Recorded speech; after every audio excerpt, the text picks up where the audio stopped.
Ito kapag ka may complain ang preno sa likod ng Civic, ayan no, pagka nagpipreno may tumatagak-tak daw, tak tak tak tak. Civic may mga spring yan, dalawa, merong sa loob, ayan no, sa loob tsaka sa labas.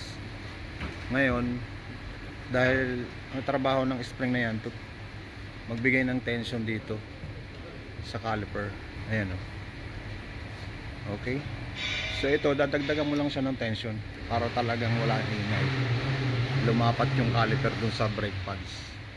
Ito ayan o, yung baluktot na yan, dadagdagan mo lang siya palalim ulit, saka dito baba taas, ganun din sa loob, ayun o, naka bend na yan para magkaroon ng tension yung brake pads. Okay, so ito naka-bend na yan, ilalagay na lang natin, ayan, hindi na siya, kahit nagpreno hindi na siya kakalog-kalog. Okay, Civic